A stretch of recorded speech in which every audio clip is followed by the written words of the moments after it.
Hey everyone, and welcome back to the channel. Today, we're tackling one of the biggest and perhaps most controversial questions at the intersection of faith and science.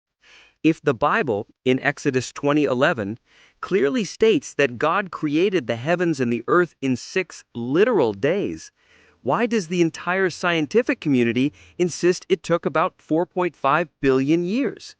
It's a question that has caused many to doubt their faith and many others to dismiss science. But what if there's more to the story? We're not here to give you a definitive answer, but to walk through the evidence, the theories, and the possibilities.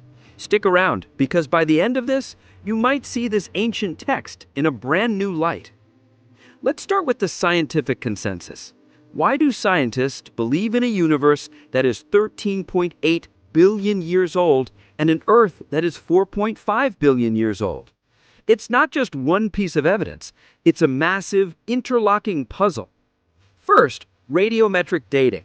Scientists can analyze certain rocks, like volcanic rock, and measure the decay of radioactive elements into stable ones. It's like an hourglass with a known rate of sand falling.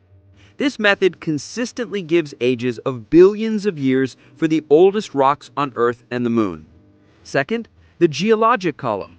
If you look at the Grand Canyon, you're looking at a history book, layer upon layer of rock with simpler life forms at the bottom and more complex ones as you go up. The deposition of these layers and the fossils within them represents an enormous amount of time, far more than a few thousand years. Third, the speed of light. The light from the nearest galaxies has taken millions of years to reach us. We are, quite literally, looking into the past. If the universe was only 6,000 years old, we wouldn't be able to see most of it. On the other side, we have the biblical account, which is equally compelling in its clarity. Exodus 20:11 says, "For in 6 days the Lord made the heavens and the earth, the sea, and all that is in them, but he rested on the seventh day." This is part of the Ten Commandments, grounding the Sabbath observance in the rhythm of God's creation week. A straightforward, literal reading suggests 6 24-hour days. Proponents of this view, often called young earth creationists, argue that God's word is clear and we should trust it over fallen human reasoning. They point to genealogies in Genesis that, when added up, suggest the earth is only a few thousand years old. For them, the scientific evidence is either misinterpreted or it was affected by a global flood, which reshaped the geology of the entire planet. So, are we at an impasse? Do you have to choose between your faith and facts? Many thoughtful believers and scientists don't think so. They've proposed several fascinating ways to reconcile these two worldviews. Theory 1. The analogical days view. What if the days of Genesis are not 24-hour periods, but long symbolic epochs of time? Each day represents a geological age, aligning the sequence of Genesis, light and dark, then sky, then land and plants, then sun and moon, then sea and air animals, then land animals and humans, with the broad story science tells. The word for day in Hebrew, yom, can mean a long, indefinite period, like in the phrase, the day of the Lord. In this view, the 6 days are a literary framework, revealing who created and why, not a scientific report on how long it took. Theory 2. The cosmic temple view. This is a profound one. Scholar John Walton suggests Genesis 1 isn't describing the material creation of things, but the functional creation of order. In the ancient world, a temple was inaugurated in 7 days. Genesis, then, is describing God taking the raw, unformed creation, which could have existed for billions of years, and, over 6 days, assigning it its functions and purposes, climaxing with his image-bearers, humans, on day 6. It's about God moving into his cosmic temple, not about physics and chemistry. Theory 3. The gap theory. Some suggest there's a gap between Genesis 1:1 and Genesis 1:2. God created the heavens and the earth, but then something happened, perhaps a rebellion involving Satan, that left the earth formless and void. The 6 days then become a period of recreation and restoration, explaining the evidence for an old earth, but a recently prepared habitat for humanity.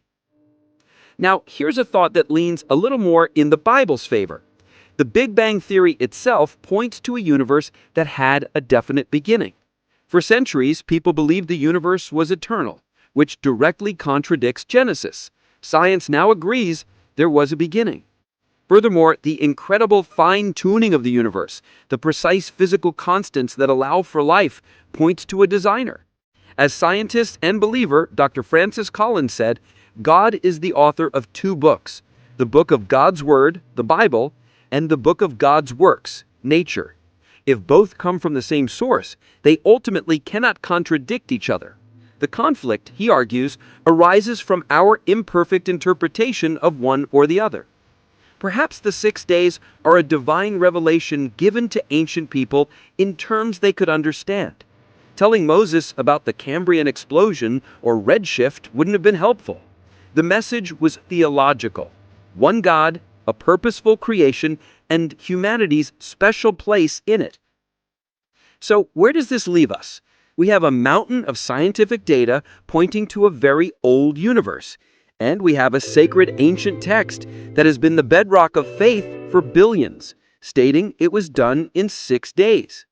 The literal 24-hour view requires a reinterpretation of the scientific data. The various non-literal views require a nuanced interpretation of the biblical text. Neither is a simple cop-out. Both require intellectual work. The key is to approach this not as a battle to be won, but as a mystery to be explored with humility. Whether God created in 6 literal days or orchestrated a 14 billion year process that culminated in a 6-day ceremony for humanity, the core truth of Genesis remains the same. The universe is not an accident. We are not here by chance. We are the deliberate creation of a God who brought order from chaos and declared it all, in the end, very good. This is a conversation, not a lecture. I've given you a lot to think about. Now, I want to hear from you. What do you think? Do you lean towards a literal 6-day creation? Or do you see Genesis as a theological framework? Maybe you have another theory entirely. Let's have a respectful and thoughtful discussion down in the comments. If you enjoyed this deep dive, hit that like button and subscribe for more content exploring the big questions at the intersection of faith, history, and science. Thanks for watching, and I'll see you in the next one.